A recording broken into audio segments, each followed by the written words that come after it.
তোমাদের সবাইকে আজকের ক্লাসে স্বাগতম। আজকের ক্লাসে আমরা যে অধ্যায় নিয়ে কথা বলবো সেটা হচ্ছে গতিবিদ্যা। প্রথমেই আমাদের যে টপিকটা আছে গতিবিদ্যা সেটা হচ্ছে প্রাস।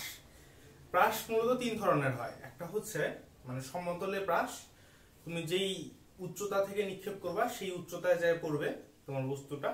দ্বিতীয়টা হলো একটি উঁচু অবস্থান থেকে ভূমির সমান্তরালে নিক্ষিপ্ত বস্তু, আরেকটা হচ্ছে একটা উঁচু স্থান থেকে ভূমির সাথে একটা নির্দিষ্ট কোণ করে নিক্ষিপ্ত বস্তু। ঠিক আছে, সো আমরা আমাদের টাইপটাকে তিন ভাগে ভাগ করছি। প্রথমটা হচ্ছে ভূমি থেকে নিক্ষিপ্ত প্রাস, যেটা ভূমিতে এসেই পড়বে। সো এই ক্ষেত্রে প্রাসটা হয় এইখান থেকে ধরে নিক্ষেপ করছো, এমনি করে আসে আবার ভূমিতেই পড়ছে, এই টাইপের প্রাস। এখন এই ক্ষেত্রে আমরা জানি যে এটাকে আমরা বলি রেঞ্জ, সর্বোচ্চ যেই উচ্চতায় উঠে এটাকে বলি আমরা সর্বোচ্চ উচ্চতা বা হাইট বা ওয়াই ম্যাক্সও বলা হয়। আর আরেকটা হচ্ছে সময়, এই বিন্দু থেকে এই বিন্দুতে পৌঁছাইতে যে পরিমাণে সময় লাগে। ঠিক আছে, এখন আমরা জানি সময় হচ্ছে একমাত্রিক একটা রাশি, সময়কে একটা মাত্রা ধরা যায়। সো অ্যাবফল সময় কারো উপর ডিপেন্ডেন্ট না। সো অ্যাবফল যদি আমরা এইটাকে ভি বেগে নিক্ষেপ করি, v0 বেগে থিটা কোণে নিক্ষেপ করি, আমরা জানি যে যদি একটা বেগ যদি v0 হয়, এবার আবার নিক্ষেপ করছি। ঠিক আছে, একটা বেগ যদি v0 হয়, এর থিটা কোণে ভূমির সাথে ক্রিয়া করতেছে, সো এর ভূমি বরাবর একটা উপাংশ থাকবে, সেটার মান হবে v0 cos থিটা 0 করে নিক্ষেপ করছি থিটা 0, আর লম্ব বরাবর একটা মান থাকবে v0 sin থিটা 0। ঠিক আছে, এখন আমরা কি জানি? আমরা জানি যে এই যে লম্ব বরাবর যে বলটা ক্রিয়া করতেছে, সেই বরাবর একটা অভিকর্ষ ত্বরণ আছে, সেটা হচ্ছে আমাদের ভূপৃষ্ঠের জি, বা আমরা ভূপৃষ্ঠে যখন দাঁড়ায় আছি বা পৃথিবীর ভিতরে যখন দাঁড়ায় আছি, তখন আমাদের উপর সবসময় একটা অভিকর্ষ ত্বরণ কাজ করতেছে, অভিকর্ষ বল কাজ করতেছে। ঠিক আছে, এখন ওই অভিকর্ষ বলের কারণে যে ত্বরণটা সৃষ্টি হয় তার মান হচ্ছে জি, এর মান হচ্ছে 9.8। সো সেটা অল টাইম ক্রিয়া করে লম্ব বরাবর। ঠিক আছে, এই বরাবর একটা বল ক্রিয়া করতেছে নিচের দিকে জি, আর এই বরাবর জি এর তো কোনো প্রভাব নেই, কারণ জি এর এই বরাবর উপাংশ কত? জি কি নিচের দিকে, সো এই বরাবর উপাংশ হচ্ছে জি cos 90 ডিগ্রি, এই দুই কোণ 90, সো অ্যাবফল 0। ঠিক আছে, সো এই বরাবর জি এর কোনো উপাংশ নাই, এই জন্যই মূলত আমাদের এটাকে একটা জি এর দিকে ভাগ করা আর একটা জি এর লম্ব দিকে, এই দুটো উপাংশে ভাগ করা হয়েছে। ঠিক আছে, এখন আসি আমরা, যদি আমরা আরেকটু থিওরির গভীরে যাই, যদিও থিওরিতে গভীরে যাওয়া দরকার নাই আমি মনে করি, কিন্তু তাও বলে দিই যে এই বরাবর তো কোনো জি কাজ করবে না, সো এটার কোনো পরিবর্তন হবে না। যে কোনো বিন্দুতে, এই যে এই গতিপথের যে কোনো বিন্দুতে, এই যে যেটা আনুভূমিক উপাংশ আমরা যেটাকে বলি আর কি, মানে আনুভূমিক বেগ যেটা থাকে, এই আনুভূমিক বেগের মান সবসময় কনস্ট্যান্ট থাকবে। আর এই যে উলম্বিক বেগ যেটা আছে, সেটার কারণেই আসলে আমাদের এই পথটা উপরে যাবে আবার নিচে যাবে।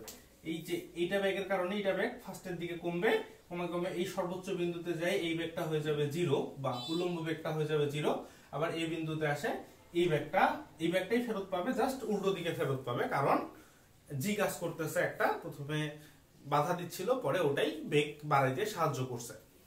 ঠিক আছে, সো অ্যাবফল বুঝতে পারতেছো কি বলতে যাচ্ছি, যে এগুলো থিওরি আর কিছু নেই কিন্তু। ঠিক আছে, এখন যদি ধরতে চাও এই বিন্দুতে কত কোণ করে আছে, তখন তোমরা বের করবা হচ্ছে এই বিন্দুতে যে এটার মান কত, ওয়াই ভি ওয়াই এর মান কত, ভি এক্স এর মান তো এটাই থাকবে, তাই না? ভি এক্স এর মান তো আর চেঞ্জ হবে না। এই ক্ষেত্রে ভি ওয়াই এর মানটা তোমরা বের করে নিবা। কিভাবে বের করতে পারবা? সেটা বের করতে পারবা এখান থেকে এখানকার হাইটটা দিয়ে। কিভাবে বের করতে হবে তোমরা জানো, আই হোপ বুঝতেই পারতেছো এগুলো। এখন এখানে যদি তোমরা থিটাটা বের করতে চাও, simple, theta is equal to হবে VY by tan theta is equal to হবে ভিওয়াই বাই ভিএক্স। এগুলো তো কমন বিষয়। আচ্ছা, এখানকার মেইন তিনটা যে সূত্র আছে, সেই মেইন তিনটা সূত্র আমরা লিখে রাখছি, এগুলোর প্রতিপাদন বইয়ে দেওয়া আছে, অবশ্যই দেখে নিবা। এখানে প্রথমে আসে সময়। সময় কি বুঝতেই পারতেছো, যদি একটা বস্তুকে আমরা এই বেগে উপরের দিকে নিক্ষেপ করি, সেটা উপরে উঠে সর্বনিম্ন মানে উপরে উঠে আবার নিচে নামতে যে সময়টা লাগবে সেটাই সময়। ঠিক আছে, কারণ আমাদের বায়ুতে কতক্ষণ থাকতেছে, বায়ুতে থাকতেছে কোনটার কারণে? এই বেগটার কারণেই। ঠিক আছে, এই বেগটার কারণে তো আর বায়ুতে থাকতেছে না, এই বেগটার কারণে তো ভূমির দিকে যাচ্ছে, মানে ভূমির সাথে সমান্তরাল দিকে যাচ্ছে। সো বাতাসে থাকার জন্য তো অবশ্যই এই বেগটা দায়ী। সো অ্যাবফল এই বেগের কারণে সর্বোচ্চ উপরে উঠতে কত সময় লাগবে, নিচে নামতে কত সময় লাগবে। সো অ্যাবফল যদি আমরা করি তাহলে আসে হচ্ছে যে 2v0 sin theta naught 2v0 sin theta naught by g. সর্বোচ্চ উচ্চতার ক্ষেত্রে আমরা জানি v naught square sin square theta naught by 2g, আর আনুভূমিক পাল্লা জানি আমরা v naught square 2 sin theta naught by g। ঠিক আছে, আচ্ছা এটা গেল আমাদের যখন ভূমি থেকে নিক্ষেপ করব, আবার আসে ভূমিতে পড়বে। এবার আসি আমরা উঁচু স্থান থেকে একটা বস্তু যদি আনুভূমিকভাবে নিক্ষেপ করি, ধরে নেই y উচ্চতা থেকে আমরা একটা বস্তুকে আনুভূমিকভাবে নিক্ষেপ করছি। সো vx যেটা এখানে ধরছিলাম, এখানে vx এর মান কত হবে?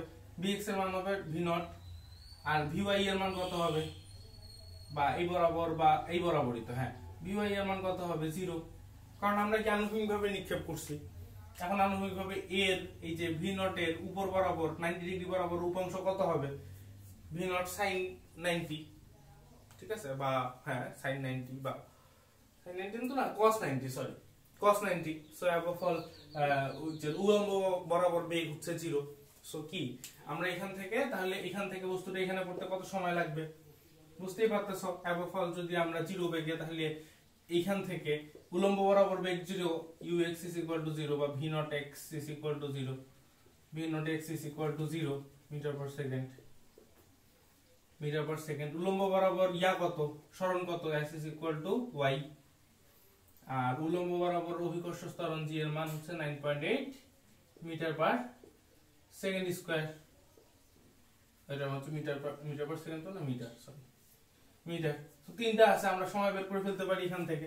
সময় কত হবে বুঝতে পারছি না, v নট x = 0 কেন নিছি? ঠিক আছে, কারণ এটা আমরা যেহেতু আনুভূমিকভাবে নিক্ষেপ করছি, সো এটার উলম্ব কোনো বেগ থাকবে না। আর যেহেতু উলম্ব বেগ থাকবে না, সো এই বরাবর বেগ 0, আর y অক্ষ বরাবর বা উলম্ব বরাবর সরণ কত, y, আর উলম্ব বরাবর সরণের দিক কোন দিক? উপর থেকে নিচের দিক। যদি এটাকে পজিটিভ ধরি তাহলে g এর মান হবে পজিটিভ, কারণ সরণের দিক আর g এর দিক সেম। ঠিক আছে, আর v নট তো 0ই, 0 তো আর সাইন হয় না। আচ্ছা, এখন আমরা এখান থেকে কি বের করব? সময় বের করার চেষ্টা করব। যদি এখান থেকে আমরা সময় বের করতে চাই তাহলে কি করা যায়? আচ্ছা, সময় বের করতে গেলে আমাদেরকে ফেলতে হবে প্রথমেই যে x = v naught x t plus half g t square. আর v নট x তো 0, সো এটা তো 0 হয়েই গেল। এবং ফল t = আসলো 2s/g রুট ওভার, ঠিক আছে, রুট ওভার 2s/g। ঠিক আছে, এখন s এর মান কত? s এর মান হবে এই যে y এর মানের সমান। সো s = আমরা লিখে দিলাম y। সো অ্যাবফল এটা হলো আসলে আমাদের একটা সূত্র। ঠিক আছে, y কি? বিল্ডিং এর উচ্চতা বা কত উঁচু থেকে নিক্ষেপ করছি। ঠিক আছে, এটা হচ্ছে t পেয়ে গেলাম। আর আনুভূমিকভাবে কত দূরত্ব অতিক্রম করবে? আর আনুভূমিকভাবে এটা তো এই বরাবর অতিক্রম গেল। আনুভূমিকভাবে এখান থেকে নিক্ষেপ করলে এই এরকম করে এসে পড়বে না, মানে এটা ধরে নেই r রেঞ্জ। তাহলে রেঞ্জ = কত হবে? আমরা যদি সময় পাই যাই, তো আমরা কি জানি? সময় পাইলে আমরা রেঞ্জ খুব সহজেই বের করতে পারি সময় দিয়ে আনুভূমিক বেগটাকে গুণ করে দিয়ে। এখন আনুভূমিক বেগ কত? v not. সো অ্যাবফল আসলো v নট, আর সময় কত? √2y/g। ঠিক আছে, এটা হচ্ছে রেঞ্জের সূত্র। বুঝতেই পারতেছো, খুবই কমন জিনিস। আচ্ছা, এখন আসলো উঁচু স্থান হতে নির্দিষ্ট কোনো বস্তুকে নিক্ষেপ। ঠিক আছে, উঁচু স্থান হতে নির্দিষ্ট কোনো বস্তুকে নিক্ষেপ, নির্দিষ্ট কোণে, ঠিক আছে, নির্দিষ্ট কোণ করে বস্তুকে নিক্ষেপ করছি। সো এটা যদি একটা উঁচু স্থান হয়, এখান থেকে আমি থিটা কোণে একটা বস্তুকে নিক্ষেপ করব, থিটা 0 কোণে, থিটা নট কোণে বা থিটা 0 বলতে ইচ্ছা বলতে পারো, থিটা নট কোণে একটা বস্তুকে নিক্ষেপ করব। এখন বস্তুটা কি কি বের করতে হবে আমাদের সেটা মানে বলবো বা বলে দেওয়া থাকবে। ধরেন এইখানে 5 মিটার উচ্চতা থেকে 60 ডিগ্রি কোণে 50 মিটার পার সেকেন্ড বেগে একটা বস্তুকে নিক্ষেপ করা হয়েছে। সো এটা রেঞ্জ, আনুভূমিক পাল্লা কত হবে সেটা তোমাদেরকে বের করতে বলছে। ঠিক আছে, এটা যদি বের করতে চাই তাহলে আমরা কি করব? আমরা এই সূত্রটাকে কাজে লাগাবো, যেখানে y হচ্ছে হলো y অক্ষ বরাবর বা লম্ব অক্ষ বরাবর, আর x হচ্ছে হলো এই যে ভূমি অক্ষ বরাবর, এই অক্ষ বরাবর কত দূরত্ব অতিক্রম করবে সেটা রেজাল্ট দিবে। ঠিক আছে, আবার তোমরা যদি এটাকে আরো বেসিক ভাবে বেসিক কাজে লাগাই করতে চাও, যে হ্যাঁ যদি এই ওখানে আমি আনুভূমিক ইয়া বের করব, এই বরাবর বেগ বের করব, এই বরাবর বেগ বের করব, তারপর বের করব যে এই বেগে যদি আমি একটা বস্তুকে 5 মিটার উপর থেকে উপরের দিকে নিক্ষেপ করি তাহলে সেটা মাটিতে পড়তে কত সময় লাগবে, সেটা বের করার পর সেটাকে যদি আমরা আনুভূমিক বেগ যেটা থাকবে সময় পেয়ে গেলাম, সময়টাকে আনুভূমিক বেগ দিয়ে গুণ করে দিলে অবফল আমরা রেঞ্জ পাই যাবো। অবশ্যই ইউ আর ওয়েলকাম, ঠিক আছে, সেটা জানে রাখবো। But the best way is the easiest way. So আমাদেরকে সব সময় ইজিয়েস্ট ওয়েটা মনে রাখার লাগবে। এই সূত্রটি কাজে লাগালে কিন্তু এত কিছু ঝামেলা করা লাগবে না তোমাকে ম্যাথটাতে। সিম্পলি জাস্ট সূত্র বসাই দিবা, তোমাদের অ্যান্সার চলে আসবে। দেখো এখন এই সূত্রের কিছু নিয়ম আছে। জি এর আগে সাইন হচ্ছে নেগেটিভ, ঠিক আছে, জি এর আগে সাইন কি নেগেটিভ। সো নিচের দিকে যা কিছু হবে সবকিছু হবে নেগেটিভ, আর উপরের দিকে যা কিছু হবে সবকিছু হবে পজিটিভ, ঠিক আছে। যেহেতু এক্স অক্ষ ওয়াই অক্ষ মানে এক্সিস ধরে আমরা কাজ করতেছি, সো নিচের দিকে হবে নেগেটিভ, তাহলে কি আসলো, নিচের দিকে যদি নেগেটিভ হয় উপরের দিকে হবে পজিটিভ, ঠিক আছে। আর সরণ তো ডান দিকেই হবে, বুঝতেই পারতেছো, যদি এদিকে হয় এদিকে হবে বাম দিকে, দেখা গেল। এখন এটা তো একটা নির্দিষ্ট দিকেই হচ্ছে, তাই না, আমাদের তো আর নিয়ে আর ঝামেলা নাই। সো আমরা এক্স অক্ষের যেদিকে ধরুক না কেন সেটা ডান দিকে নিক্ষেপ করুক অথবা বাম দিকে নিক্ষেপ করুক, যেদিকে নিক্ষেপ করুক না কেন আমরা সব সময় ধরে নিব যে এটা কিটাকে বলে পজিটিভ। এক্স অক্ষ বরাবর দুটোই পজিটিভ ধরে নিতে পারি, সমস্যা নেই।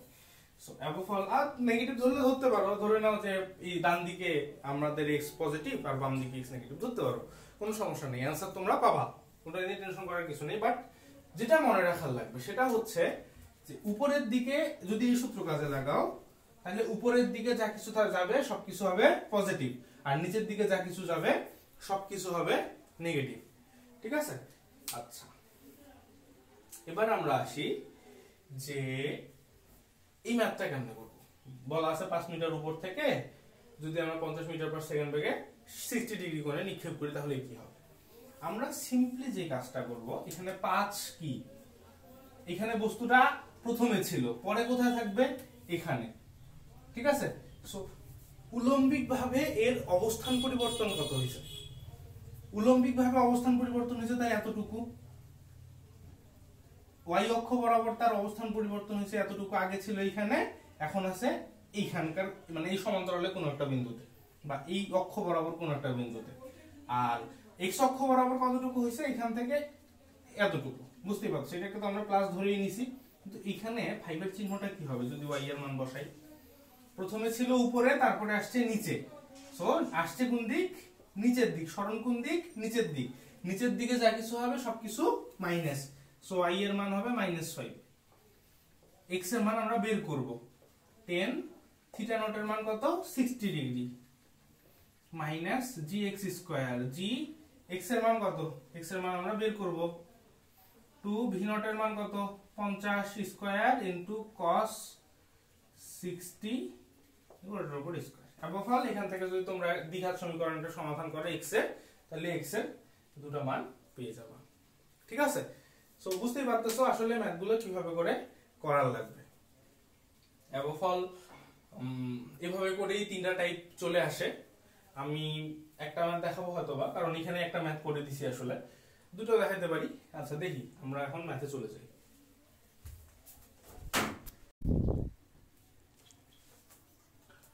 আচ্ছা, এবার আমরা ম্যাথটাতে দেখি ম্যাথটাতে কি বলছে। একটা ম্যাথই করব, কস বাকিগুলো কিভাবে ম্যাথ এক্সাম্পল গুলো হবে সেটা আসলে দেখাই দিয়েছি, সেটাতে বলার কিছু নাই। বেশিরভাগ ম্যাথে যা আসবে সেগুলো জাস্ট সূত্রে ফেললেই হয়ে যাবে।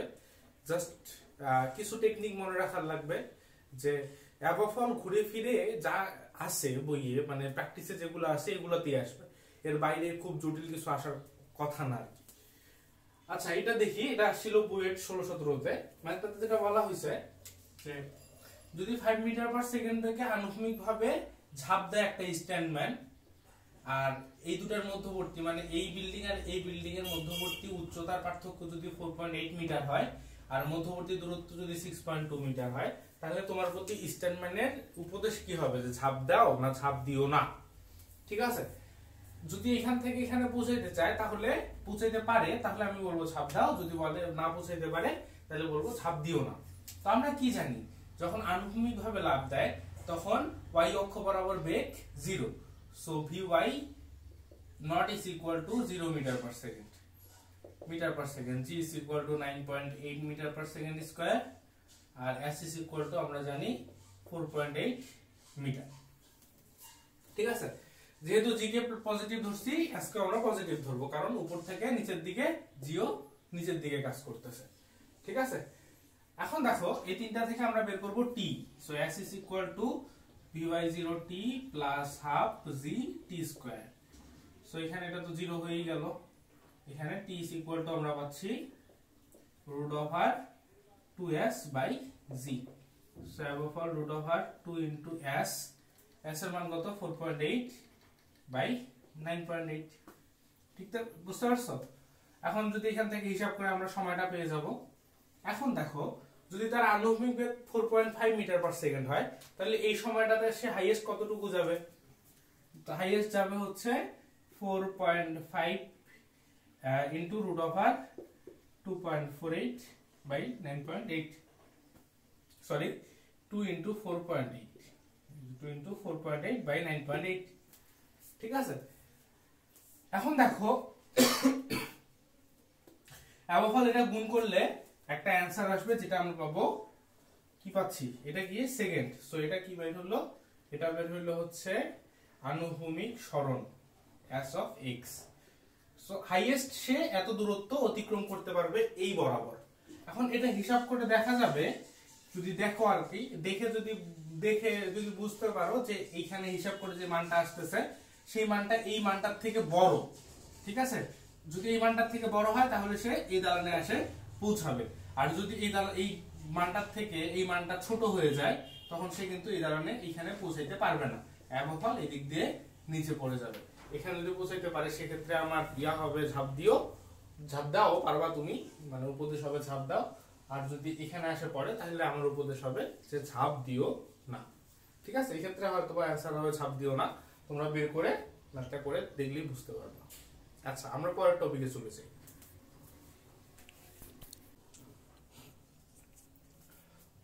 আচ্ছা, আমাদের এবারের টপিক হচ্ছে গতির বিভিন্ন সমীকরণ নিয়ে।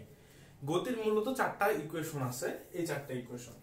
প্রথম ইকুয়েশনটাতে যেটা বলা আছে s is equal to হবে গড় বেগ গুণন সময়। ঠিক আছে, গড় বেগ কি? গড় বেগ হচ্ছে ইনিশিয়াল বেগ v নট আর v মানে শেষ বেগের মানের যোগফল করে যদি আমরা 2 দিয়ে ভাগ করে দিই তাহলে আমরা গড় বেগ পেয়ে যাব। ঠিক আছে, সো above all প্রথম সূত্র হচ্ছে হলো v naught plus v by 2 into t। Second সূত্র হচ্ছে v is equal to v naught plus at। এটা তো সিম্পল। পরের সূত্র হচ্ছে v square is equal to v naught square plus 2s। পরেরটা হচ্ছে s is equal to v naught t plus half a t square.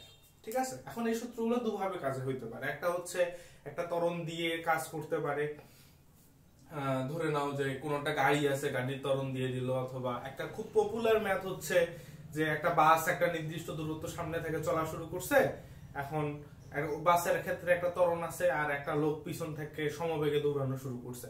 এখন লোকটা বাসটাকে কি ধরতে পারবে, কত সেকেন্ড পর ধরতে পারবে, কয়বার ধরতে পারবে, এই টাইপের ম্যাথ একটা আছে।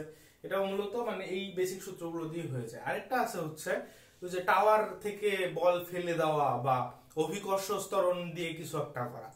সো অ্যাবভ অল গ্র্যাভিটি আসে এখানে, গ্র্যাভিটি সম্পর্কিত বিভিন্ন ম্যাথ আসে এখানে। কারণ ওই যে যখন মানে গ্র্যাভিটি নিয়ে আলোচনা হবে বা অভিকর্ষ ত্বরণ নিয়ে আলোচনা হবে সেক্ষেত্রে আমাদের এই যে a এর মানটা হয়ে যায় একটা নির্দিষ্ট। ঠিক আছে, এখন এখানে একটা জিনিস মনে রাখা লাগবে যে এখানে যা কিছু আছে এই ইকুয়েশনের মধ্যে আমরা যা কিছু দেখতেছি সবগুলো কিন্তু আসলে ভেক্টর।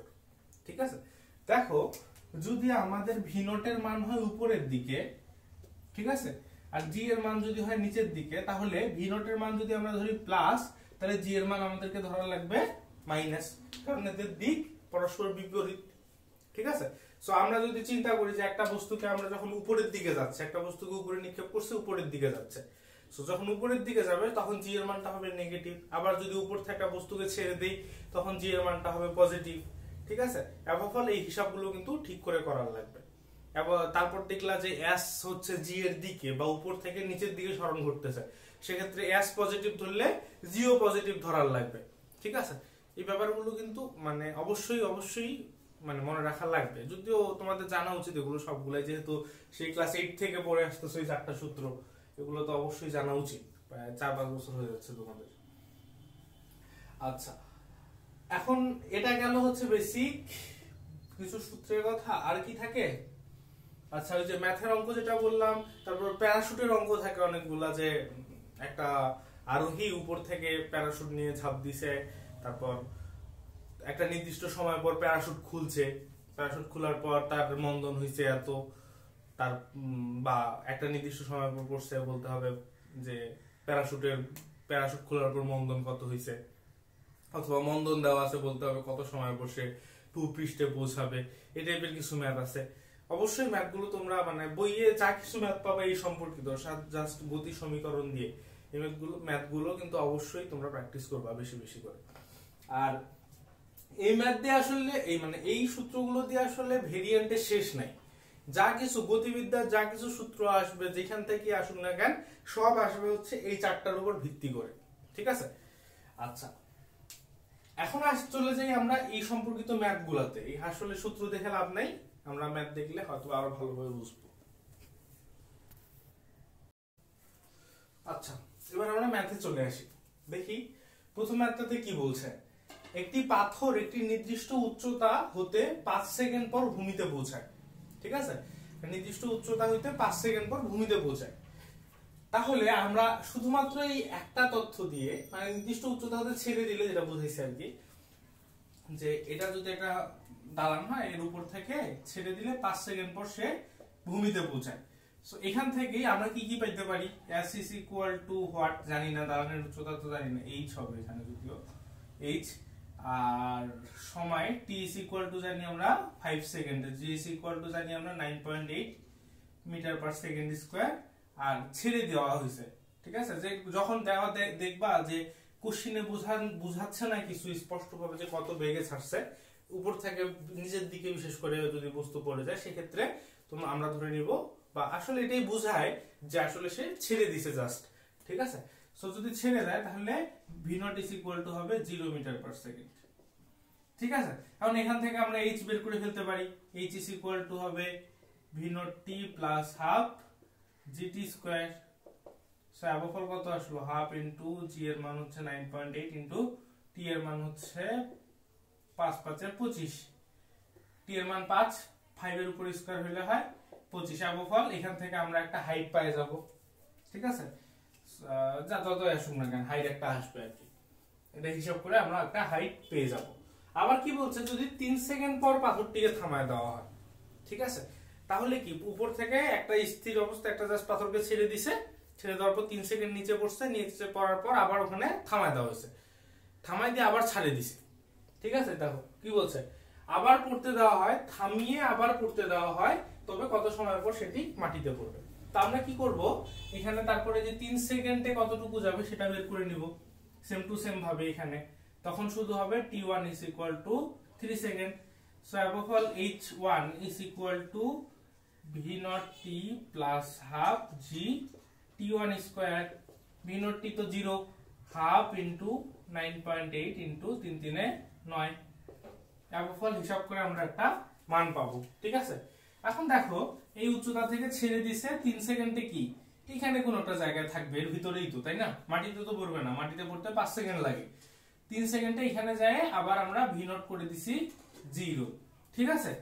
যদি 0 করে দেই তাহলে আমরা এখান থেকে একটা উচ্চতা পাইলাম, হাইট কি কতটুকু পাইলাম, এখান থেকে এতটুকু, আর আমরা গোটাটা কতটুকু জানি এটা, আর এখান থেকে এতটুকু হচ্ছে এটা, গোটাটা হচ্ছে h আর h1 হচ্ছে এটা।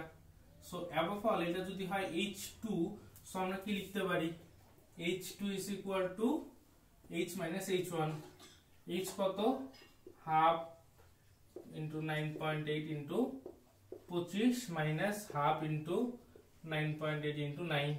অ্যাবফল বিয়োগ করলে কত হবে, হাফ into 9.8 into 25 থেকে 9 বিয়োগ করলে হয় 16। ঠিক আছে? এখন আমাকে কি বলছে, আমাকে বলছে যে বাকিটা পড়তে কতটুকু সময় লাগবে সেটা বের করতে বলছে। এখন যদি আমরা বাকিটা বের করতে চাই, সেক্ষেত্রে h2 এর মান কত হবে, h2 is equal to আমরা লিখতে পারি v naught 1 মানে 2 আর কি, 2t plus half g t2 square. এমনি করে লিখতে পারি না, যেহেতু এটাকে বস্তুটাকে থামায় আবার ছেড়ে দেওয়া হয়েছে। সো এতটুক, এই যে এখান থেকে এতটুকের জন্য আমরা হিসাব করতেছি, এখন আদিবেগ কত এখানে, এখানে আদিবেগ হবে হলো 0, 0 হলে এটা গোটাটা 0। সো অ্যাবভ অল কি থাকলো half into 9.8 into t2 square. So এখানে আসলো half into 9.8 into 16, half 9.8 half 9.8 কাটা গেল, অতএব t2 is equal two 4 second. So above all 3 second পরে যদি তাকে থামায় আবার ছেড়ে দেওয়া হয় তাহলে সেটা 4 সেকেন্ড পর মাটিতে পড়বে। ঠিক আছে, খুবই সহজ একটা অঙ্ক।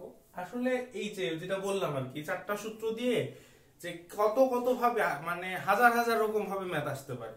ঠিক আছে, অবশ্য আমাকে টাইপে অন্তর্ভুক্ত করে দেওয়া হয়েছে দেখে বলে আমি এই নির্দিষ্ট টাইপের ম্যাথ করাচ্ছি, বাট আসলে মানে এটার কোনো লিমিট নেই, যেভাবে ইচ্ছা সেভাবে করে স্যাররা সাজায় গুছায় ইচ্ছা মতো করে বানায় টানায় দিতে পারে। ঠিক আছে, সো আমার সাজেশন হবে যে এই টাইপের যত ম্যাথ পারা যায়, যেখান থেকে পারা যায় সব ম্যাথ প্র্যাকটিস করে শেষ করে রেখে দাও। ঠিক আছে, আচ্ছা এবার আসি আমরা পরের ম্যাথটাতে। এটাতে কি বলছে দেখি।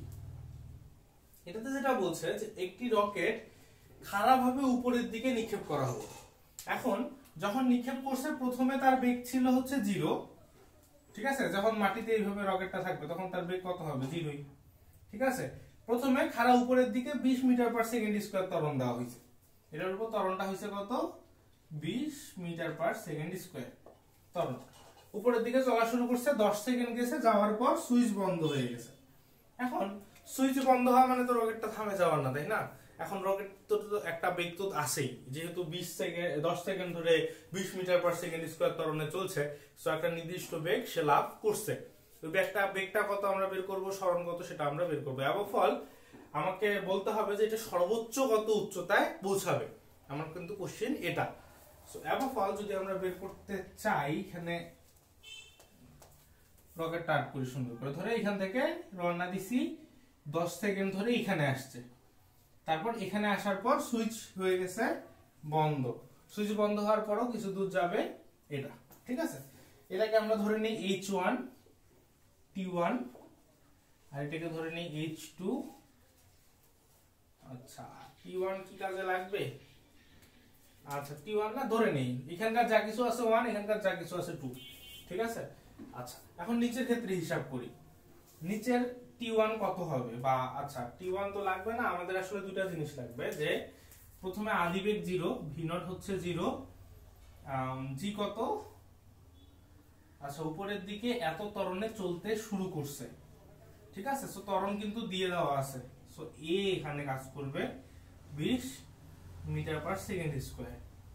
ঠিক আছে, আর এখানে যদি বলতো যে 20 মিটার পার সেকেন্ড স্কয়ার ত্বরণ দেওয়া হলো, ঠিক আছে, সেক্ষেত্রে কিন্তু আমাদের এখান থেকে অভিকর্ষ ত্বরণটা বাদ যাইতো, বা বলে দিল যে রকেটের ক্ষমতা 20 মিটার পার সেকেন্ড স্কয়ার শূন্য স্থানে বা জি এর বাইরে, সেক্ষেত্রে কিন্তু মানে কোনোভাবে যদি বুঝতে পারো এখান থেকে জি বাদ দেওয়া হয়নি, এখানে কি বলছে ডিরেক্ট যে এত ত্বরণে উপরের দিকে চলতে শুরু করছে। সো অ্যাবভ অল ত্বরণ হচ্ছে এটাই, বুঝতেই পারতেছো। এর মান আমাদের বলে দেওয়া আছে, তাহলে আর কি বলে দেওয়া আছে, সময় t is equal to 20 second. এখন এখান থেকে আমরা কি বের করব, আমাদের অ্যানসারের সাথে বের করা লাগবে হাইট আর শেষ বেগ বের করা লাগবে। ঠিক আছে, সো অ্যাবভ অল যদি এখানে আমরা ধরি a1, এটাকে ধরে নেই t1, এই ধরি a1 তো না, পরের বার জি কাজে লাগবে, অবশ্য এ লাগবে না, কারণ এ তো এত দূরই থাকবে, এটার পর তো আর এ থাকবে না, সুইচ বন্ধ করে দিলে তো আর এ থাকবে না, এই যে এটা তো আর থাকবে না, তাই না? সো অ্যাবভ অল এখান থেকে যদি আমরা ভি বের করি, তাহলে আমরা কি জানি যে v is equal to v0 plus at। ঠিক আছে, অ্যাবভ অল v এর মান কত বের হবে, v0 তো 0, at বলতে আচ্ছা 10 সেকেন্ড হবে, এটা 10 না, হ্যাঁ 10 সেকেন্ড, 20 গুণন 10 সমান 200 মিটার পার সেকেন্ড। আর উচ্চতা s কত হবে, আমরা কি জানি v square is equal to v0 square plus 2as। So v square কত, v square হচ্ছে 200 স্কয়ার, 200 স্কয়ার কত হয় 4, 40,000 আর কি, 200 এর উপর স্কয়ার দিলে 1 2 3 4, 1 2 3 4, 2 2 4, আর এখানে কি থাকলো 2 ইনটু a এর মান কত 20 ইনটু s। ঠিক আছে, সো অ্যাবভ অল যদি আমরা এটা কাটাকাটি করি, এখানে 2 দিয়ে এটা কাটাকাটি করলে হয় এটা, আর 20 দিয়ে এটা কাটাকাটি করলে হয় 1000। So s is equal two আমাদের আসতেছে হচ্ছে 1000 মিটার। তো আবফল এতটুকু হচ্ছে হলো 1000 মিটার, 1000 মিটার। ঠিক আছে, এখন এখানে যখন গেছে এই বিন্দুতে রকেটের বেগটা কত আমরা কি জানি, এই বিন্দুতে বেগটা হবে 200 metre per second. So v02 মানে এই যে এখানে কি যদি এই সিস্টেমের ক্ষেত্রে হিসাব করি তাহলে এটার এই সিস্টেমের শেষ বেগ এই সিস্টেমের আদি বেগ। ক্লিয়ার? সো অ্যাবফল এখানে v02 হবে হচ্ছে 200 মানে v 200 মিটার পার সেকেন্ড। ত্বরণ g ইজ ইকুয়াল টু কত দেওয়া আছে 10 মিটার পার সেকেন্ড স্কয়ার কিন্তু দেওয়া আছে। আর কি দেওয়া আছে কত উচ্চতায় উঠবে, এখন কি জানি আমরা সর্বোচ্চ উচ্চতায় শেষ বেগ 0 হয়। ঠিক আছে, সর্বোচ্চ উচ্চতায় so v is equal two v2 is equal two 0। এখন এখান থেকে আমাদেরকে বের করতে হবে সরণ কত। ঠিক আছে, সো কি জানি আমরা v2 square is equal two v02 square minus 2gs। ঠিক আছে, কারণ v0 এর মান যেহেতু আমরা পজিটিভ দিছি সো g এর মান আমরা নেগেটিভ দিব। অ্যাবফল কি আসলো 2gs, v2 তো 0, v02 কত হবে, আচ্ছা v02 হবে হচ্ছে 200 এর উপর স্কয়ার। অ্যাবফল g এর মান হচ্ছে 10 গুণন s। ঠিক আছে, এখানে হবে 200 এর উপর স্কয়ার, 200 এর উপর স্কয়ার দিলে কত হয় 4 1 2 3 4। ঠিক আছে, অ্যাবফল এই 0 কাটা গেল আর এই 2 দিয়ে যদি রে কাটি তাহলে হয় হচ্ছে 2000 মিটার, 2000 মিটার। সো এটা কত 2000 মিটার। অ্যাবফল অ্যানসার কত হবে এই দুইটার যোগফল। প্রথমে আসলো 2000 মিটার, প্রথমে আসলো 1000 মিটার, তারপর আসলো 2000 মিটার। অ্যাবফল সর্বোচ্চ কত উচ্চতায় পৌঁছাবে 3000 মিটার। এটাই হচ্ছে আমাদের অ্যানসার। ক্লিয়ার? সো এইভাবে করে কিন্তু আসলে এই ম্যাথগুলো করার লাগবে। আচ্ছা, তাহলে আমরা এখন পরের থিওরিতে চলে যাই।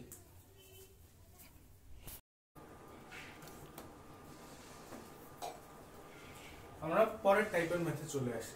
পরের টাইপের ম্যাথটা আসলে অনেক মানে প্রচুর উদাহরণ সম্বলিত একটা বলা যায় টাইপ, কারণ এই ম্যাথটা প্রত্যেকটা বইয়ে প্রত্যেকটা যত জায়গায় গতিবিদ্যা আছে সব তত জায়গায় এই ম্যাথটা আমরা দেখতে পাই। ঠিক আছে, মানে প্রচুরবার ভর্তি পরীক্ষায় আসছে, যে কোনো জায়গায় ভার্সিটি হোক ইঞ্জিনিয়ারিং হোক মেডিকেল আসছে কিনা জানি না, বাট ভার্সিটি ইঞ্জিনিয়ারিং ভর্তি পরীক্ষায় এটা মানে অসংখ্যবার আসছে বলা যায়। ম্যাথটা হচ্ছে এইটা বা এই টাইপের ম্যাথ। ঠিক আছে, এখন এটা থিওরি আছে, থিওরি যে নাই এমনটা না, আমি থিওরি সহ ম্যাথটা করে দিয়ে বুঝাবো। ঠিক আছে, যেন তোমাদের বিষয়টা আরো সুন্দরভাবে ক্লিয়ার হয়ে যায়। দেখো কি বলছে, একটি বাস স্থির অবস্থা হতে যাত্রা শুরু করে 2.5 মিটার পার সেকেন্ড স্কয়ার সমত্বরণে যাত্রা শুরু করে। ঠিক আছে, সেই অবস্থা থেকে যাত্রা শুরু করে 2.5 মিটার পার সেকেন্ড স্কয়ার সমত্বরণে। এখন বলছে যে যদি 12.8 মিটার অধিক পশ্চাৎ হতে কোন ছাত্র 8 মিটার পার সেকেন্ড সমতলে দৌড়ায় তাহলে বাসটি কি ধরতে পারবে। সো আমাদের দূরত্ব কত দেওয়া আছে 12.8 এর অধিক। ঠিক আছে, আমরা ব্যাপারটা এইভাবে চিন্তা করি যে এখানে একটা বাস আছে, এই বাসটা ইনিশিয়ালি যাত্রা শুরু করছে 2.5 মিটার পার সেকেন্ড স্কয়ার ত্বরণে। সো আদি বেগ কত v0 is equal to 0 metre per second, যেহেতু যাত্রা শুরু করছে। আর এর পিছনে x মিটার দূরত্বে, ধরে নেই x মিটার দূরত্বে একটা স্টুডেন্ট দাঁড়ায় আছে। যখনই এটা যাত্রা শুরু করে বাসটা, ঠিক তখনই এই স্টুডেন্টটা দৌড়াতে শুরু করে 8 মিটার পার সেকেন্ড ত্বরণে, ত্বরণে বলতেছি বেগে। তাহলে এই কি বাসটাকে ধরতে পারবে কিনা, এটাই তো কোশ্চেন, তাই না? এখন আমরা কি করব,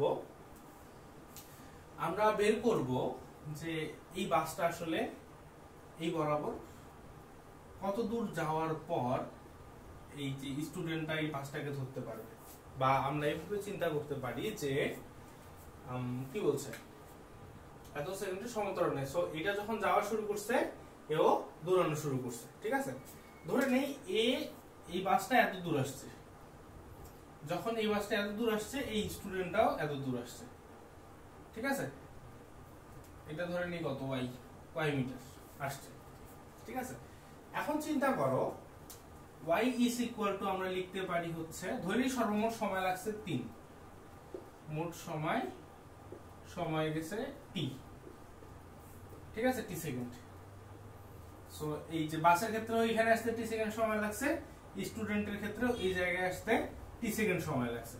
so above all y is equal to আমরা কি পাচ্ছি 8t, কারণ এর বেগ হচ্ছে 8 আর এটা যেহেতু সমবেগে যাচ্ছে t সময়ে, তাহলে কত দূরত্ব অতিক্রম করবে yt।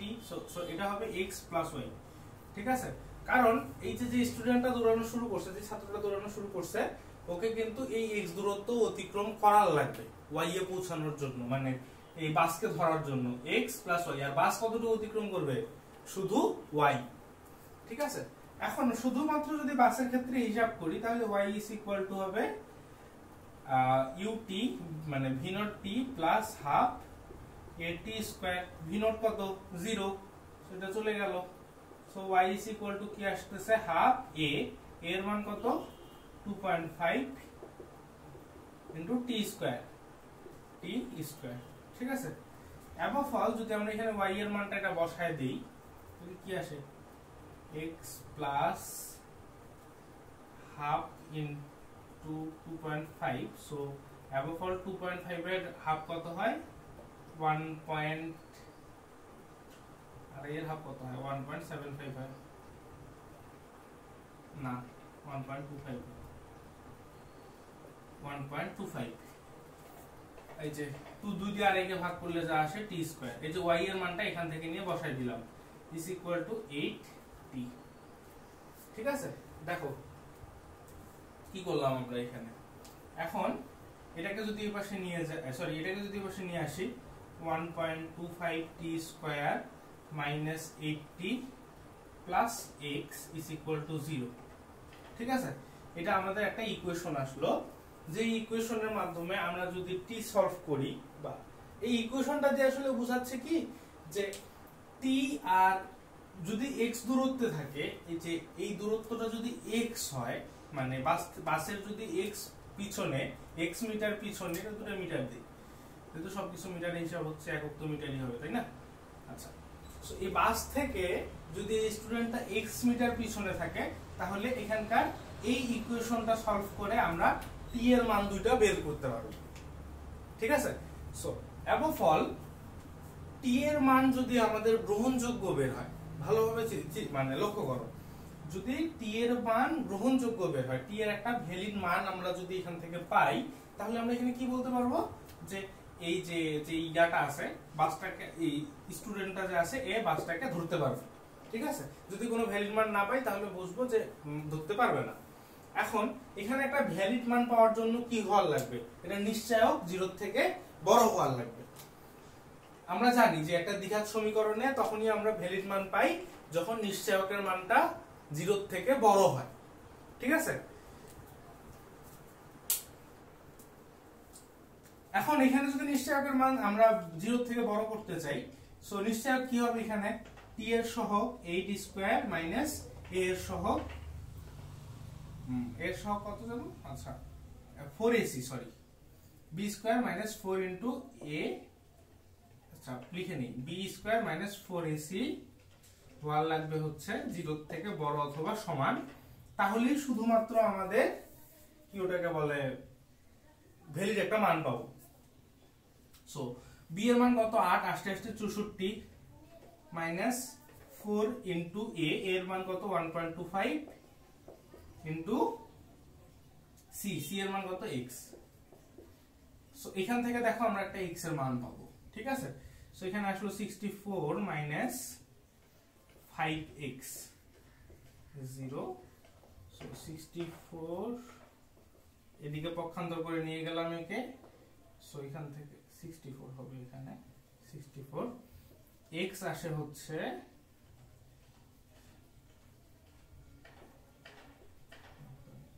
64 কে 5 দিয়ে ভাগ করলে হয় 12.8 মিটার।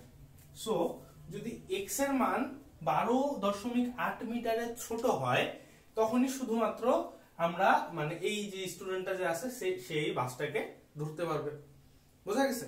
ম্যাথ তো এটাই, আমাদের যেহেতু অ্যান্সার পেয়ে গেছি যে আমাদের x এর মান হইতে হবে 12.8 মিটারের ছোট অথবা সমান। আর এখানে কোশ্চেনে কি বলছে 12.8 মিটারের অধিক। সো অবশ্যই এই স্টুডেন্টটা অতএব অ্যান্সার হবে ধরতে পারবে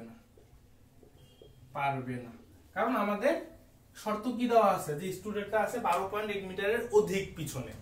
ঠিক আছে, এই যে 12.8 মিটারের পশ্চাতে, অধিক পিছনে যদি কোনো একটা বিন্দু হতে পশ্চাৎ হতে কোনো ছাত্র এত সমতরণে হবে না, এখানে সমবেগে দৌড়ায়, তাহলে বাসটাকে ধরতে পারবে কিনা। সো অ্যাবভ অল যেহেতু 12.8 এর থেকে বড় দূরত্ব দিছে, সো আমাদের ধরতে পারবে না। যদি 12.8 হইতো, এক্স্যাক্টলি 12.8 হইতো, তাহলে একবার ধরতে পারতো।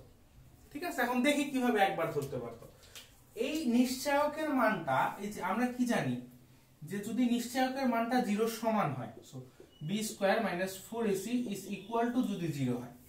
ঠিক আছে, যদি is equal to 0 হয় তাহলে এটা যদি আমরা সলভ করি, সবকিছু বসায় দেখা যাবে x এর মানটা আসবে হচ্ছে 12.8। সো যদি এই মানটা এক্স্যাক্টলি সমান হয় তাহলে আমরা t এর কয়টা মান পাই? একটা মান পাই। ঠিক আছে, সো নিশ্চয়কের মান যদি 0 হয়, আমরা t এর মান পাবো একটা। ঠিক আছে, আর এখানে t এর মান একটা মানে কি, মানে এই স্টুডেন্টটা বাসটাকে একবার ধরতে পারবে। ঠিক আছে, আবার যদি আমরা জানি নিশ্চয়কের মানটা b² - 4ac যদি বড় হয় 0 থেকে, সেক্ষেত্রে আমরা এই যে t এর মান দুটো পাই। ঠিক আছে, এখন কথা হচ্ছে যে কিভাবে দুটো পাই ভাইয়া? এখন তো একজন স্টুডেন্ট গেল, যায় তো বাসটাকে ধরলে বাসে উঠে যাবে, দুবার কিভাবে ধরবে? একটা বাসকে দুবার কিভাবে ধরা যায়? একবার প্রথমবার ধরলে তো উঠে যাবে। আচ্ছা দেখো, ধরে নাও যে আমি এক সমবেগে দৌড়াচ্ছি। এখন বাসের বেগ তো প্রথমের দিকে কম থাকবে, তারপরে যায় বেশি হবে, কারণ বাস সমতরণে চলতেছে। আর আমি তো সমবেগে দৌড়াচ্ছি। এখন ধরে নাও আমি যখন বাসের কাছে পৌঁছাইছি, ধরে নাও আমি বাসে উঠতে যাচ্ছি না, আমি বাসের সাথে রেস করতে যাচ্ছি যে হ্যাঁ বাসটাকে কাটাবো আমি। ঠিক আছে, এখন ধরে নাও আমি যখন বাসের দিকে দৌড়াচ্ছি, যখন বাসের কাছে পৌঁছাইছি, তখন বাসের বেগ আমার থেকে কম হইতেই পারে। ঠিক আছে, কারণ বাসের ত্বরণ উল্টাপাল্টা হইতে পারে, আমি বাসের অনেক কাছে থাকতে পারি, আমার বেগ অনেক বেশি হইতে পারে। ঠিক আছে, এগুলোর উপর ডিপেন্ড করবে যে যখন আমি বাসের কাছে পৌঁছাইলাম তখন দেখা যাচ্ছে আমার বেগটা বাসের বেগের থেকে বেশি। ঠিক আছে, তখন আমি বাসটাকে কাটায় চলে গেলাম। ধরে নাও মানে বাসে উঠি নাই, রেস লাগায় কাটায় চলে গেছি, আমি সমতরণে দৌড়াইতে আছি, আগায় গেছি অনেক। এখন আমি সমতরণে তো না, সমবেগে দৌড়াচ্ছি। এখন আমার বেগ তো স্থির, কিন্তু বাসের বেগ কি হচ্ছে? ধীরে ধীরে বৃদ্ধি পাচ্ছে। ঠিক আছে, যেহেতু বাসের বেগ ধীরে ধীরে বৃদ্ধি পাচ্ছে, বাসের ক্ষেত্রে ত্বরণ আছে, এখন এক সময় নইলে এক সময় পরে যায় বাসের বেগটা তো অবশ্যই আমার বেগটাকে ক্রস করবে, যেহেতু ত্বরণ আছে, আর আমি তো সমবেগেই আছি। বাসের ত্বরণ হচ্ছে, আমি সমবেগেই আছি। সো অ্যাবভ অল এক সময় যায় দেখা যাবে যে বেগটা আমার বেগের থেকে বেশি হয়ে যাওয়ার কারণে বাসটা আমাকে অতিক্রম করে চলে গেল আবার সেকেন্ডবার, দ্বিতীয়বার। এরকম করে ম্যাথ আসতে পারে একটা, যে যদি এরকম থাকে যে একটা ভ্যান আছে বা একটা মোটরসাইকেল সমবেগে চলতেছে এত বেগে, একটা বাস তার সামনে এত মিটার দূর থেকে এত সমতরণে যাত্রা শুরু করলো। এখন মানে যখন মোটরসাইকেল বাসটি কাটাবে এবং যখন মোটরসাইকেল বাসটিকে ক্রস করবে আর যখন বাসটি মোটরসাইকেলটিকে ক্রস করবে, এই দুটো সময়ের মধ্যবর্তী পার্থক্য কত সেটা বের করো। ধরে নাও তোমাকে বললো, সেক্ষেত্রে কিন্তু অবশ্যই b² - 4ac এর মান 0 থেকে বড় হওয়ার লাগবে। যদি b² - 4ac এর মান 0 হয়, সেই ক্ষেত্রে যেটা বললাম, সেক্ষেত্রে যদি সেম ভাবে কিন্তু গোটা অঙ্ক আসবে। যদি এইটার মান 0 হয় তাহলে দেখা যাবে যে বাসটাকে সে শুধুমাত্র একবার অতিক্রম, মানে কোনো মতন টাচ করতে পারবে, তারপর বাসটা আগায় চলে যাবে। আর যদি b² - 4ac এর মান 0 থেকে বড় হয়, সেক্ষেত্রে কি হবে? সেক্ষেত্রে এইখানে আমরা t এর মান পাবো দুটা। ঠিক আছে, ওই যেটা বললাম, যে দুটা শর্ত মানে যে দুটা জায়গায় মিলিত হবে বললাম, এই দুটা মান তখন আমরা এখান থেকে বের করব, কারণ তখন তো x এর মান দেওয়া থাকবে, তাই না? অ্যানসারে কিন্তু অনেক সময় x এর মান দেওয়া থাকবে। ধরে নাও যে এখানে এই যে এইটাই কিন্তু x এর মান, আসলে এখানে জাস্ট আমরা x টাকে ভেরিয়েবল ধরে এটার সাথে তুলনা করে দেখছি, তাই না? কিন্তু আসলে এখানে x এর মান দেওয়া থাকবে, তখন আমাদেরকে কিন্তু t বের করতে হইতে পারে। তখন দেখতে হবে টি এর মান একটা পাচ্ছি, কখনো কখনো দুটো পাচ্ছি, কখনো কখনো পাচ্ছি না। যদি নিশ্চয়কটা ধরে নাও x এর একটা মান আছে, এক্স্যাক্টলি ধরে নাও এখানে 10 মিটার আছে, 10 মিটার হতে কোনো ছাত্র 10 মিটার পিছন হতে পশ্চাৎ হতে কোনো ছাত্র, আচ্ছা 10 মিটার তো না, 14 মিটার পশ্চাৎ হতে কোনো ছাত্র 8 metre per second square 8 metre per second থেকে সমবেগে দৌড়াইলে বাসটিকে ধরতে পারবে। সেক্ষেত্রে আমাদের x এর মান কিন্তু বসাই দেব আমরা 14। ঠিক আছে, যে এটা হবে 14, বুঝতেই পারতেছো 14। সো এখানে 14 যদি বসায় দেই, দেখা যাবে এটা নিশ্চয়কটা যেটা আসবে, এইটার সাথে কিন্তু নিশ্চয়ক আসবে, কারণ এখানে কোনো ভেরিয়েবল নাই। নিশ্চয়ক কি আসবে 8 স্কয়ার মাইনাস 4 ইনটু 1.25 ইনটু 14। দেখা যাবে এই নিশ্চয়কটার মানটা এটার মান হয়ে যাচ্ছে 0 থেকে ছোট। যখন 0 থেকে ছোট হয়ে যাচ্ছে, তখন এই যে স্টুডেন্টটা যে আছে, যেই সিনারিওতেই থাক না কেন, এই স্টুডেন্টটা কিন্তু কখনোই বাসটাকে ধরতে পারবে না। সো অ্যাবভ অল সবকিছুই ডিপেন্ড করতেছে হচ্ছে এই ইকুয়েশনটা নিশ্চয়কের উপরে। যদি নিশ্চয়ক 0 থেকে ছোট হয় ধরতে পারবে না, যদি নিশ্চয়ক হয় 0 এক্স্যাক্টলি, বা আমরা যদি ধরে নেই 0, তাহলে কি কোন সিনারিও চিন্তা করছি যে কোনো মতন ধরতে পারবে। ঠিক আছে, আর যদি এটা 0 থেকে বড় হয় তাহলে একাধিকবার ধরতে পারবে। একাধিকবার বলতে দুবারই ধরতে পারবে, একাধিকবার বলাটা ভুল, দুবার ধরতে পারবে। ঠিক আছে, আই হোপ এই টাইপের ম্যাথে আর তোমাদের কোনো প্রবলেম হবে না। তোমরা বিভিন্ন কেস চিন্তা করো, বিভিন্ন ভাবে চিন্তা করে বিভিন্ন ধরনের ম্যাথ সলিউশন করার চেষ্টা করো, নিজে বানায় ম্যাথ সলিউশন করার চেষ্টা করো। আই হোপ এই বিষয়টা তোমাদের আয়ত্তে চলে আসবে। আমি পরের টপিকে চলে যাই।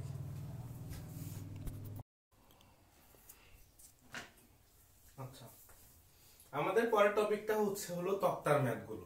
মূলত তক্তা বা দেয়াল একটা নির্দিষ্ট জিনিস দেওয়া থাকে, বলে যে ভেদ করে পার হয়ে যায়, একটা নির্দিষ্ট পরিমাণে বেগ হারাইছে, এখন বাকি কতদূর ভেদ করতে পারবে, অথবা সর্বমোট কতটুকু ভেদ করবে।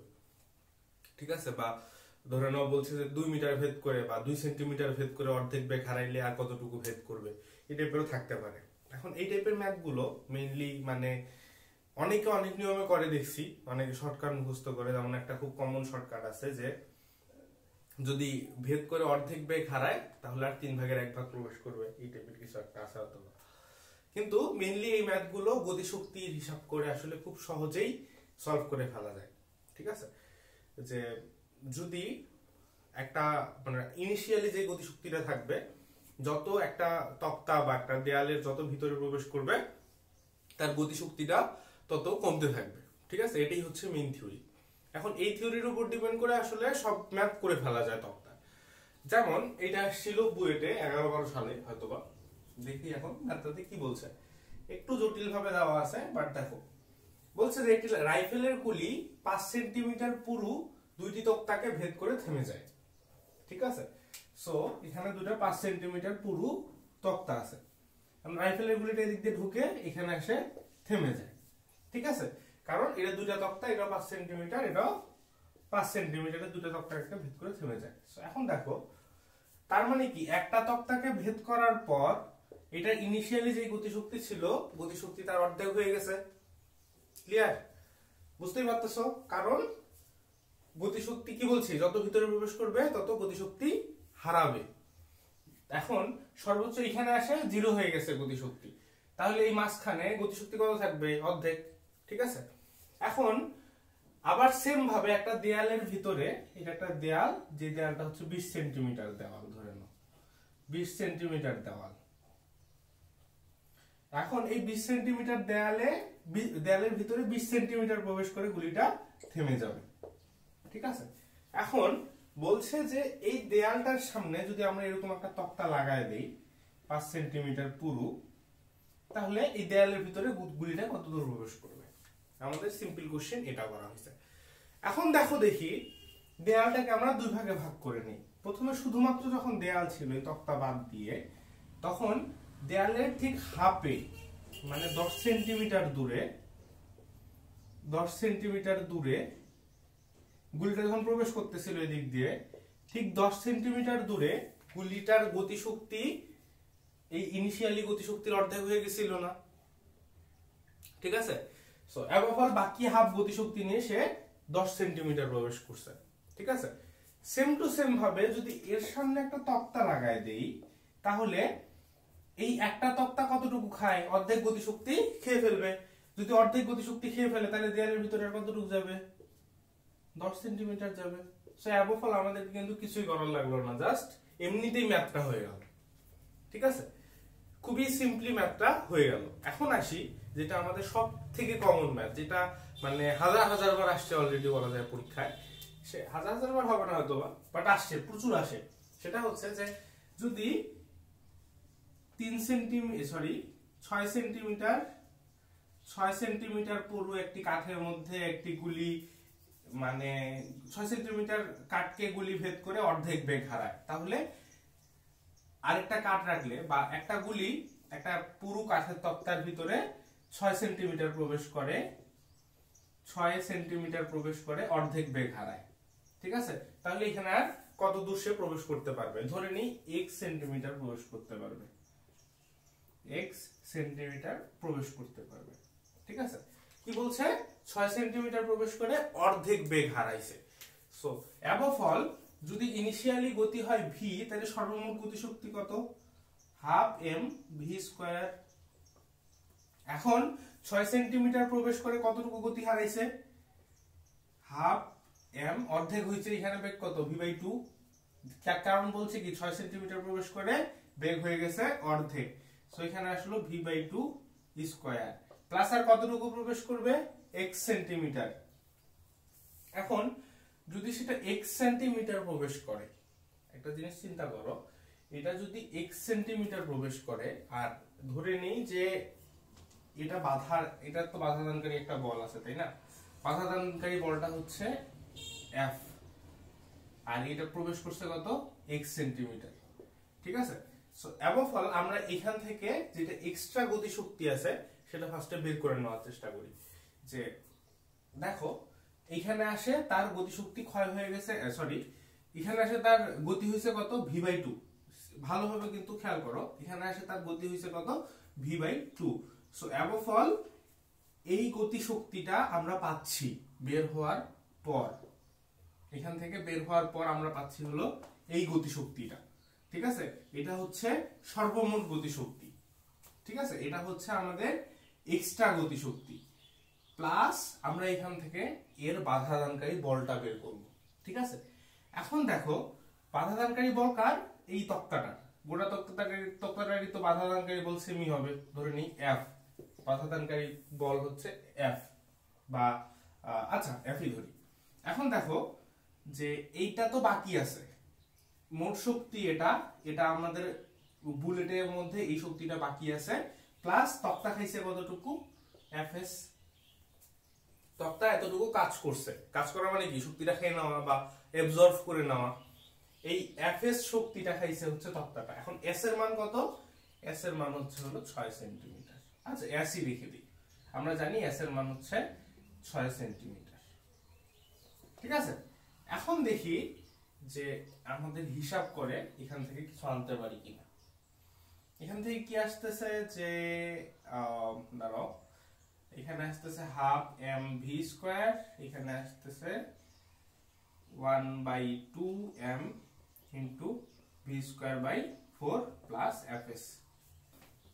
এখানে যদি fs নেই তাহলে এখানে আসলো কত? Half m v square minus এখানে আসলো 1/8 হাফ m v স্কয়ার। এরপর যদি এটা m v স্কয়ার কমন নিয়ে m v স্কয়ার কমন নিই, তাহলে আসে হাফ মাইনাস 1/8 সমান হাফ m v স্কয়ার, নিচে থাকলো হচ্ছে 8, উপরে আসলো হচ্ছে কত? 4 - 1 3, 8, এখানে হচ্ছে 4, এখানে হচ্ছে 1 3। ঠিক আছে, এটা আসলো। এখন দেখো এটা কি আসলো? এটা আসলে Fs, মানে হচ্ছে তক্তা দ্বারা অলরেডি, মানে এই যে এই প্রথমে ইনিশিয়ালি ফার্স্ট 6 সেন্টিমিটারে কতটুকু প্রবেশ, মানে কতটুকু শক্তি সে গ্রহণ করছে, মানে তক্তার বাধাদানকারী শক্তি। ঠিক আছে, দেখো প্রথমে একটু ক্রিটিক্যাল হইলেও যদি তোমরা এটা বুঝে 2-3টা ম্যাথ করে ফেলো, তখন দেখবা যে ব্যাপারটা ক্রিটিক্যাল না, খুবই সহজ হয়ে গেছে। এখন দেখো এই পরিমাণে গতি শক্তিতে সে প্রবেশ করে হচ্ছে Fs মিটার। ঠিক আছে, সো অ্যাবভ অল যদি আমাদের সর্বমোট s এর মান কত এখানে 6, ঠিক আছে। এখন ধরে নেই এই সম্পূর্ণটা কত, আচ্ছা সম্পূর্ণটা আমরা x ধরি, আমরা ধরি এই সম্পূর্ণটা মানে যতদূর গুলি প্রবেশ করবে এতটুকু হচ্ছে x, ঠিক আছে। So fx by f into 6 is equal to কত হয়, চিন্তা করো, fx মানে x মিটার প্রবেশ করবে বাই f6, fx এ কতটুকু বল খাবে, গোটা বলটা খাবে, এই যে এই গোটা বলটা খাবে, গোটা বল বলতেছি, গোটা শক্তিটা খাবে। কারণ এখানে যখন আসবে তখন কি হাফ mv স্কয়ার থেকে 0 হয়ে যাবে, আর যেহেতু এই প্রথম 6 সেন্টিমিটার কতটুকু হয়েছে, জাস্ট এতটুকু। সো এখানে আসলো হচ্ছে হাফ mv স্কয়ার, এখানে আসতেছে হচ্ছে 3/8 half mv square, sorry mv square. So mv square কাটা গেল, এখানে আসলো 2, ঠিক আছে। আচ্ছা 2 আসলো, আবার যদি এখানে 2 আসে, সো এখানে আসলো ff কাটা গেল, x is equal to আসলো 8 উপরে যাবে, 2 নিচে নামবে, আর এই 2 কোথায় যাবে, এই 2 উপরে যাবে, 2, ঠিক আছে।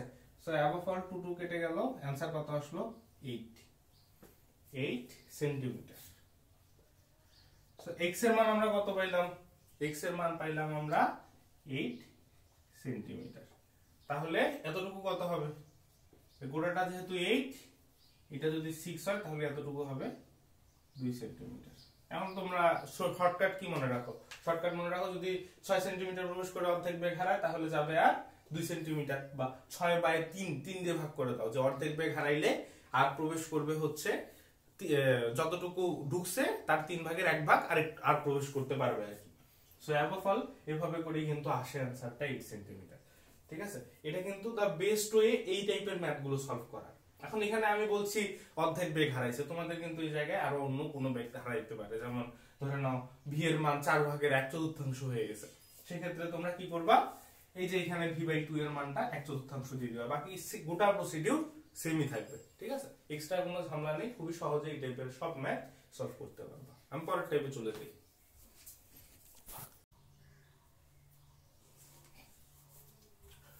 আমাদের লাস্ট টপিকে চলে আসি। এবার আসতেছে হচ্ছে এমন একটা টপিক, যে টপিকটা আসলে ইগনোর করার মতো না, ঠিক আছে। টপিকটাতে যেটা বলা হয়েছে, যে মানে টপিকটাতে যেটা নিয়ে আলোচনা করা হয় সেটা হচ্ছে যে যদি সরণ দেওয়া থাকে, সরণের একটা ইকুয়েশন ধরো দেওয়া আছে, এখন সরণের ইকুয়েশনকে কিন্তু আমরা ডিফারেন্সিয়েট করলে বেগের ইকুয়েশন পাবো, সময় সাপেক্ষে অবশ্যই। আবার যদি বেগের ইকুয়েশনকে ডিফারেন্সিয়েট করি তাহলে আমরা কি ওটাকে বলে ত্বরণের ইকুয়েশন পাবো, ঠিক আছে। সো অ্যাবভ অল সময় সাপেক্ষে ডিফারেন্সিয়েট করার লাগবে, বুঝতেই পারতেছো যে একক সময়ে পরিবর্তনের হার হচ্ছেই অবস্থান পরিবর্তনের হারই হচ্ছে বেগ, আবার একক সময়ে বেগ পরিবর্তনের হারই হচ্ছে হলো ত্বরণ, ঠিক আছে। এই ব্যাপারগুলো কিন্তু অবশ্যই জানার লাগবে। আমরা ম্যাথটা দেখি তাহলে আরো ব্যাপারটা ক্লিয়ার হবে।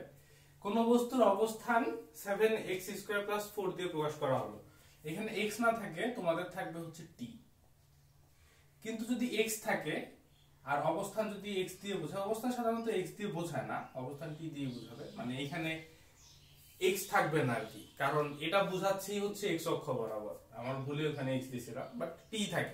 এখন যদি x দিয়ে সময় বোঝায় তাহলে কিন্তু থাকতে পারে, আচ্ছা যাই হোক না কেন, ওটা অন্য বিষয়।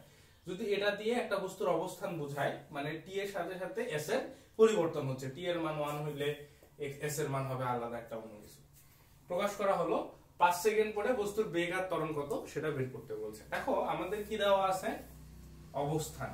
So s is equal to আমরা এখান থেকে আনতে পারি 7t² + 4। এখন আমি কি বলছি, এটাকে t এর সাপেক্ষে বা সময়ের সাপেক্ষে ডিফারেন্সিয়েট করার লাগবে। যদি এখানে x থাকতো তাহলে আমরা x কে সময় ধরে x এর সাপেক্ষে ডিফারেন্সিয়েট করতাম, কিন্তু এখানে সময় বলতে t বুঝাইছে। সো অ্যাবভ অল আমরা যদি ds/dt করি তাহলে কি আসে, 7 2 14t + 0, ঠিক আছে। আবার যদি আমরা এটাকে করি, এটা কি পাইলাম v, so v is equal to আমরা লিখতে পারি 14t। এখন আবার যদি dv/dt করি তাহলে কি পাবো, শুধু 14, ঠিক আছে, এটা কি a 14, ঠিক আছে। সো এটা যদি হয় মিটার, আচ্ছা কোন একক দেওয়া নেই, আমরা কোন একক লিখি না, আচ্ছা মিটার দেওয়া আছে ধরে নাও, মিটার দেওয়া আছে। সো এটা কি হবে, এটা হবে হচ্ছে মিটার পার সেকেন্ড, এটা হবে মিটার পার সেকেন্ড, এটা কি হবে metre per second square, metre per second square. So above all 5 second পরে বস্তুর বেগ কত হবে, যদি t এর মান 5 বসায় দেই, so 14 into 5 metre per second, এটাই হচ্ছে आंसर, হিসাব করে যা আসবে। আবার a, এখানে দেখো t বসানোর জায়গা আছে, t বসানোর কোনো জায়গা নাই, অ্যাবভ অল a এর মান কত, জাস্ট 14, বুঝতেই পারতেছো, ঠিক আছে। সো ব্যাপারটা কিন্তু এভাবে করেই কাজ করবে। এখানে 5 সেকেন্ড পরে, 5 সেকেন্ড পরে না, যে কোনো সময়ই এখানে ত্বরণের মানটা থাকবে ধ্রুব, কারণ এখানে t এর মান বসানোর জায়গা নেই। যদি t এর মান এখানে আমাদের t থাকতো, t সম্পর্কিত ভেরিয়েবল থাকতো, তখন কিন্তু t এর সাথে সাথে ত্বরণটাও পরিবর্তন হইতো, কিন্তু যেহেতু নাই কোনো, অতএব ত্বরণ এখানে কনস্ট্যান্ট। এখানে বেগ পাবো আমরা এই যে ফার্স্ট ডিফারেন্সিয়েট করে, একবার ডিফারেন্সিয়েশন করে যদি আমরা t এর মানটা বসায় দেই, তাহলে আমরা আমাদের বেগ পেয়ে যাচ্ছি। আই হোপ এই বিষয়টা তোমাদের ক্লিয়ার হয়ে গেছে।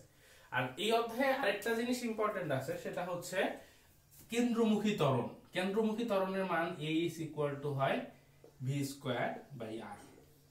এটা নিয়ে বল অধ্যায়ে হয়তো আরো বেশি অন্য কিছু আলোচনা করা হবে, আপাতত এটা জানে রাখো। এটা ব্যাপারটা এইভাবে কাজ করে যে যখন একটা বস্তুকে আমরা ঘুরাই এমনি করে, রশিতে বাঁধছি, ধরে নাও এখানে একটা ভারী বস্তু আছে, বাঁধে রশিতে বাঁধে এই বরাবর ঘুরাচ্ছি, ঠিক আছে। সো এই বরাবর বেগ যদি তার হয় v, তাহলে এই রশি বরাবর একটা কেন্দ্রমুখী ত্বরণ বা কেন্দ্রবিমুখী ত্বরণ দুটো কাজ করে, ঠিক আছে। দুটোর মান সেমই হবে, কারণ অ্যাবভ অল এই ত্বরণটা কৌণিক পরিবর্তন করা ছাড়া কোনো কিছুই করতেছে না, ঠিক আছে। আচ্ছা, এই ত্বরণটার মান হবে হচ্ছে এই a। সো কেন্দ্রমুখী ত্বরণের মান হয় যদি a, আর এটা যদি ভি বেগে যদি এই উপর দিয়ে ঘুরে, আর এই এর ব্যাসার্ধ যদি হয় r, তাহলে কেন্দ্রমুখী ত্বরণের মান হবে a v²/r, ঠিক আছে। এটা যে ম্যাথ থাকে আর কি, এমনি সিম্পল নৈবেদিকে থাকতে পারে, বাট জানার তো লাগবেই, বইয়ে যা আছে সবকিছুই জানার লাগবে। আজকে ক্লাস তোমাদের এতটুকুই, ধন্যবাদ।